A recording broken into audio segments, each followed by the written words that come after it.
Hello friends, welcome to Wilstack Educations. Today is 21st of May and 2020 और आप current affair का video lecture देख रहे हैं। इससे पहले हम वीडियो को शुरू करें, अगर आप हमारे चैनल पर नए मेहमान हैं तो मैं आपका स्वागत करता हूं और आपसे आग्रह करता हूं कि इस चैनल को ज़रूर सब्सक्राइब करें और साथ में बेल आइकन को भी ज़रूर प्रेस करें, जिससे अपलोड होने वाली वीडियो की नोटिफिकेशन आप तक पहुंचे सबसे पहले। तो चलिए करते हैं वीडियो को शुरू। पहला प्रश्न आप लोग के सामने, जयतु जयतु भारतम गीत को कितने गायकों ने गाया है? तो इस प्रश्न का सही उत्तर है ऑप्शन सी, 211 गायकों ने गाया है इस गीत को। यह गीत जो है वो आत्मनिर्भर थीम पर आधारित गीत है, जिसको 211 गायकों ने गाया है। ये गायक इंडियन सिंगर्स राइट एसोसिएशन के बेहतरीन 211 सिंगर्स हैं, जिन लोगों ने मिलकर इस गीत को गाया है। हाल ही में लता मंगेशकर जी ने भी इस गीत को गाने वाले गायकों की तारीफ में ट्विटर पर एक प्यारा सा संदेश पीएम नरेंद्र मोदी को टैग करते हुए लिखा है। तो चलिए चलते हैं अगले प्रश्न की ओर। अगला प्रश्न आपके सम्मुख। अगला प्रश्न, हाल ही में रत्नाकर मतकरी जी का निधन हो गया है, उनका संबंध किस क्षेत्र से था? आप तो इस प्रश्न का सही उत्तर है ऑप्शन बी, वो एक लेखक थे जो कि मराठा भाषा के एक प्रसिद्ध लेखकों में से आते थे। उनको कई सारे राष्ट्रीय अवार्ड से भी नवाजा गया था। वह बहुत प्रसिद्ध लेखक थे जो बच्चों से लेके बुजुर्गों तक में अपनी रचनाओं के लिए बहुत ज़्यादा प्रसिद्ध थे। वे मराठी भाषा के प्रसिद्ध लेखकों में से एक थे। तो चलिए चलते हैं अगले प्रश्न की ओर। अगला प्रश्न आपके सामने,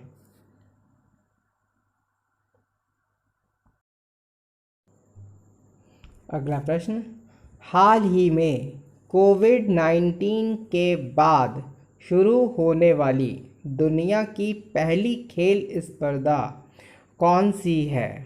तो इस प्रश्न का सही उत्तर है option A, Bundesliga football league. यह जर्मनी का सबसे प्रसिद्ध फुटबॉल लीग है। यह एक जर्मनी का पेशेवर एसोसिएशन फुटबॉल लीग है, जिसमें लगभग 18 टीमें शामिल हैं और इस प्रतियोगिता का आयोजन 16 मई 2020 से शुरू हो चुका है। तो चलिए इस प्रश्न से हमें इतनी जानकारी मिलती थी। चलते हैं अगले प्रश्न की ओर।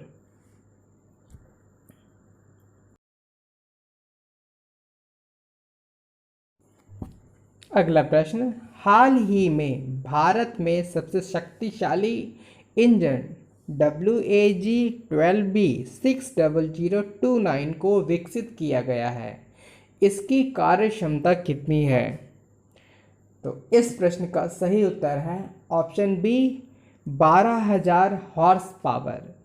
12,000 हॉर्स पावर की कार्य क्षमता वाला मेड इन इंडिया यह WAG-12B 60029 इंजन को हाल ही में विकसित किया गया है। इसमें एक कोडिंग आई है WAG-12। मैं आपको इसकी डिकोड करके बताता हूँ। यहाँ पे जो W है, W ब्रॉड गेज को रिप्रेजेंट करता है। ब्रॉड गेज अर्थात 1600 mm, दो पटरियों के बीच की दूरी 1600 mm होगी। और A से आपको AC ट्रैक्शन मतलब इलेक्ट्रिकल ये इंजन है। और G फॉर गुड्स के लिए है। यह लगभग 19 मई को चलाई गई थी। भारत में अब भारत 6वां ऐसा देश बन गया है जो इस तरीके के इंजन बनाने में सक्षम है। इसमें 118 डब्बों को जोड़कर चलाया गया था पायलट के तौर पर। तो चलिए चलते हैं अगले प्रश्न की ओर। नेपाल ने अपने नक्शे में भारत के किस हिस्से को शामिल किया है? तो इस प्रश्न का सही उत्तर है दोनों।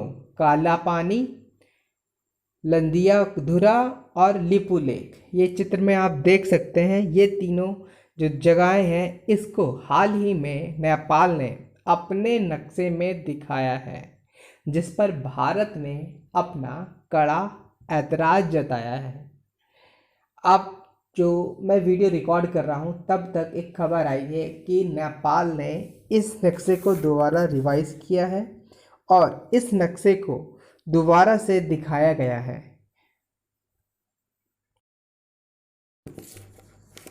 अगला प्रश्न, हाल ही में नाबार्ड के नए अध्यक्ष किसे नियुक्त किया गया है? तो इस प्रश्न का सही उत्तर है ऑप्शन सी, गोविंदा राजुलू चिंटाला।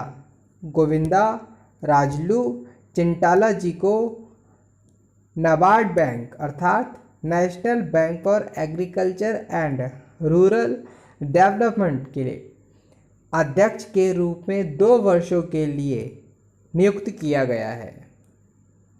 अब बात अगर नाबार्ड बैंक की हुई है तो मैं आपको नाबार्ड के बारे में कुछ महत्वपूर्ण बिंदु बता देता हूँ। नाबार्ड बैंक अर्थात national bank for agriculture and rural development, तो इसकी स्थापना 12 जुलाई 1982 को हुई थी और इसका हेडक्वार्टर मुंबई में है।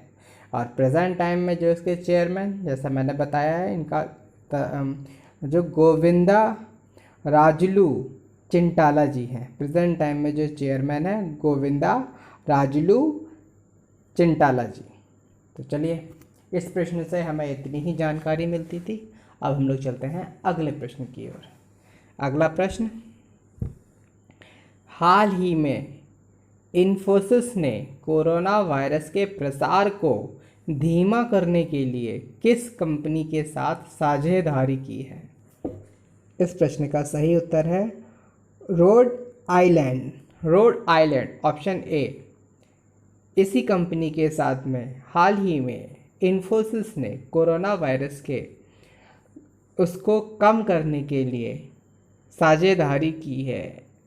यह पहला संपर्क अनुरेखण समाधान है इन्फोसिस के द्वारा, जिससे ये रोड आइलैंड्स के साथ मिलकर कोरोना वायरस के प्रसार को धीमा करने में सहायता करेगी। तो चलिए चलते हैं अगले प्रश्न की ओर। अगला प्रश्न आपके सम्मुख। अगला प्रश्न, हाल ही में किस बैंक ने जीरो कनेक्ट अकाउंट लॉन्च किया है? तो इस प्रश्न का सही उत्तर है option B, Kotak Mahindra bank. हाल ही में कोटक महिंद्रा बैंक ने जीरो कनेक्ट अकाउंट लॉन्च किया है, जिसके तहत वो अपने ग्राहकों की KYC वीडियो के द्वारा किया जाएगा। यह केवल सेविंग अकाउंट में ही मायने होगी। यह हाल ही में कोटक महिंद्रा बैंक ने पायलट के आधार पर अभी इसकी शुरुआत की है। इसमें स्टार्ट से लेके एंड तक पूरा zero contact based account opening की व्यवस्था की गई है। फिलहाल यह पायलट प्रोजेक्ट के आधार पर किया जा रहा है। यह भारत के डिजिटल प्रोग्राम के अधीन इसको मद्देनज़र देखा जा रहा है। अभी कोरोना वायरस के महामारी के दौर में लोगों से कम मिलाव के लिए इस कार्यक्रम की शुरुआत की है। तो चलिए चलते हैं अगले प्रश्न की ओर। विश्व मधुमक्खी दिवस कब मनाया जाता है? विश्व मधुमक्खी दिवस हाल में ही 20 मई को मनाया गया है। विश्व मधुमक्खी दिवस यह पॉलिनेटर्स के इम्पोर्टेंट और उसके सामने आने वाले योगदान के बारे में जागरूकता फैलाने के लिए मनाया जाता है।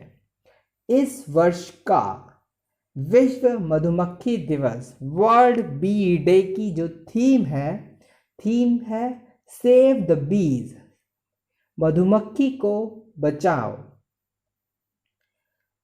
तो अच्छा, 20 तारीख को ही एक और दिन मनाया जाता है जिसको कहते हैं हम विश्व मेट्रोलॉजी दिवस अर्थात वर्ल्ड मेट्रोलॉजी डे। इसको भी हम लोग 20 मई को ही मनाते हैं। यह दिन 20 मई 1875 में पेरिस में कन्वेंशन नामक अंतर्राष्ट्रीय संधि पर हस्ताक्षर करने की वर्षगांठ के रूप में मनाया जाता है। और इस वर्ष की जो थीम है वो मेजरमेंट फॉर